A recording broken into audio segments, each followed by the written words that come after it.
And we are glad you're watching K24 TV. Good afternoon. This is the Daily Brief with me, Eric Njoka.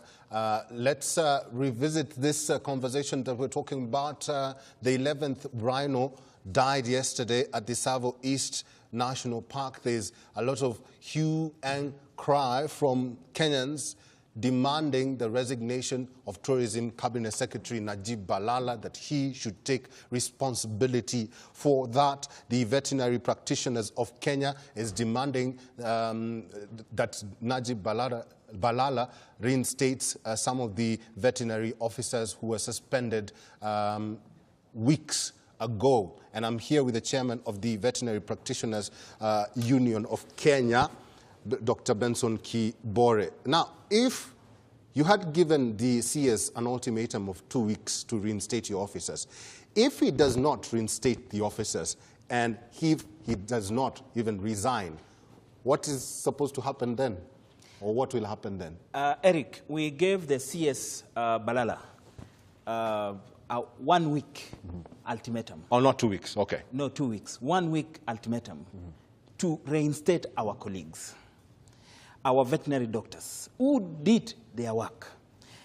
We also did say that it was a window for us to have the policy discussions around the matter. We also did ask that let the Kenya Veterinary Board, which is the body created under the Veterinary Surgeons and Paraprofessionals Act of 2011, to be in charge and fully investigate this matter.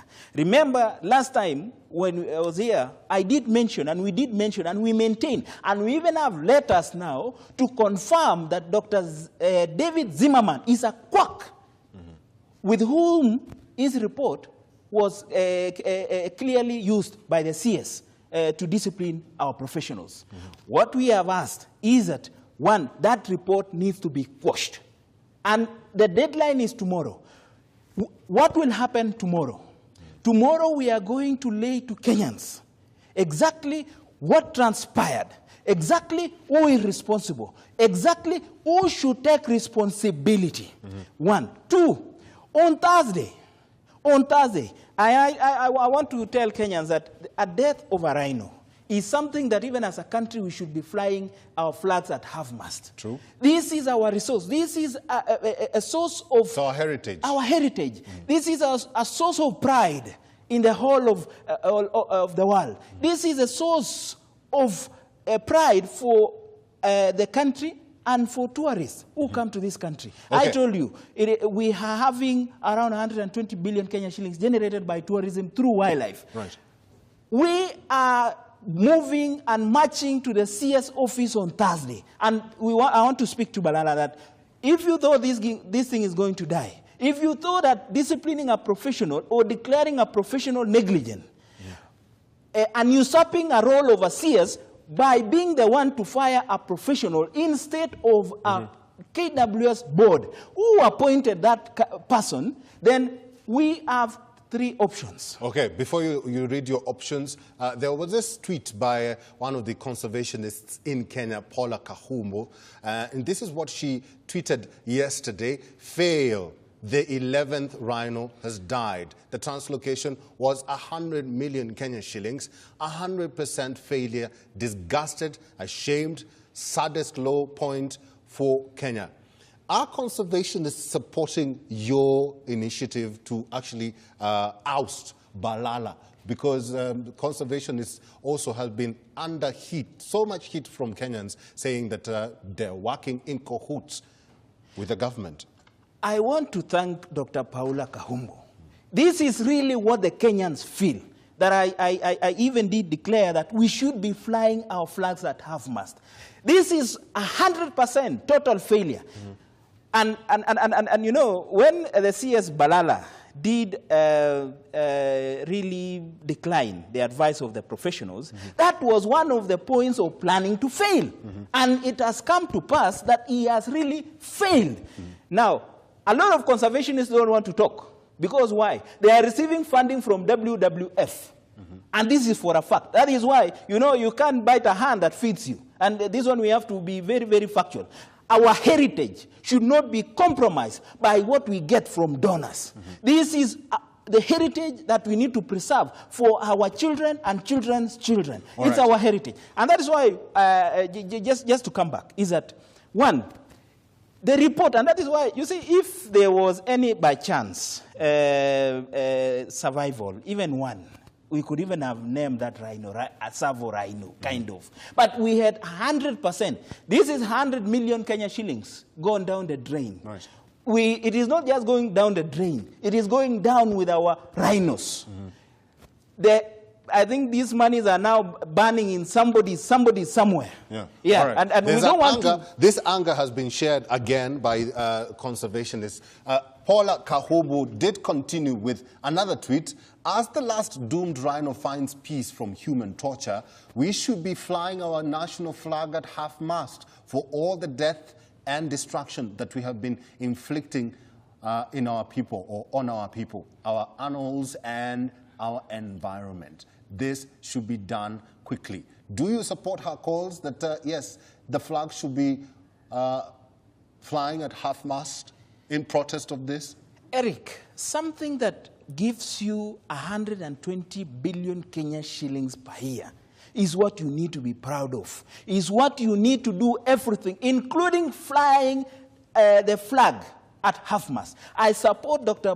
Paula Kahumbu's tweet to the fullest. It represents the image or what the Kenyans feel. And I think it will be shameful for the presidency to still maintain one CS Balala in that office. But before he goes to hell, let me ask the CS, please reinstate our colleagues, because from here now is that we are filed a petition to Parliament, and we are appearing in Parliament to ask Parliament to intervene. If we cannot resign, then we will ask Parliament to pass a motion of no confidence against one CS Balala. Two, we are meeting in court very soon, because the CS does not have the power to hire and fire any professional. The CS went against our laws to engage a quack from South Africa to come and do a report here. One, I told you, one person who was represented in that report and formed a key basis of that report as interest in the leadership of KWS. And we named him last week. I'm going to name him again, because we cannot have people with conflict of interest being the one to drive investigation. Investigations ought to be objective, realistic, and to be able to answer to exactly what caused the death of these rhinos. Who is responsible? Daktari, we are accused of pointing fingers all the time. You know, the veterinary officers are pointing their fingers at the cabinet secretary for firing their own, and now the same cabinet secretary is pointing fingers at the KWS. You should take responsibility. We never talk about solutions. So what needs to happen now? The animals have died, so what happens next? Solution number one, the CS must step aside. You cannot purport to investigate when you yourself, you've been mentioned adversely. We don't know the connection between you and WWF. That's why the CS Balala must step aside first. Secondly, we have proposed a raft of measures, including hiring of veterinary doctors at the Kenya Wildlife Service, because I told you we have less than 7 who are actively taking care of over 1 million wildlife in Kenya across the 54 parks. Thirdly, we also have systematic weaknesses within the Kenya Wildlife Service, which we ask through Parliament and through amendments of the Wildlife Act, so that we can strengthen KWS to be that sanctity that safeguards our heritage, the wildlife. We have also asked the CS to immediately de-gazette the KWS Board of Trustees, because all these point to one thing. These people stand for nothing other than creation of private conservancies in the Republic of Kenya, and that is why they had to water down the management of KWS. These are the people who stood firm against privatization. Secondly, We know that these people are entirely pointing towards establishment of game hunting in Kenya, which was banned in 1977. What we are asking look, how can you appoint one person owning a whole conservancy in the Republic of Kenya who is in direct competition with the objectives of Kenya Wildlife Service to be a board member? You know, the Kenya Wildlife Service is the one that regulates all wildlife practices, issues licenses. So if I am running a private conservancy and I'm sitting at the board, what makes me that I will not meander around to create or give myself an upper hand in terms of getting the license to operate a private conservancy? Is the tourism ministry overwhelmed? Because if it is the one which is charged and mandated to, look into this wildlife industry in this country, don't you think it is overwhelmed? The wildlife and the KWS, animals operate in an environment. It was first wrong to have two departments, that is tourism and wildlife, in the same department. In one of our recommendations is that we have the Ministry of Environment take over the functions of Kenya Wildlife Service. Of course, definitely, Eric, the tourism sector is overwhelmed. You don't have the competency. I can tell you one is that even the Director of Veterinary Services was removed from the board of KWS by KWS itself, board, and the new act, which was passed in 2013. That is why these are the systematic changes that we would like to see happen at Kenya Wildlife Service, so that all of us can enjoy to see the big five, including the rhinos, not in the movies, but here at Nairobi National Park. Live.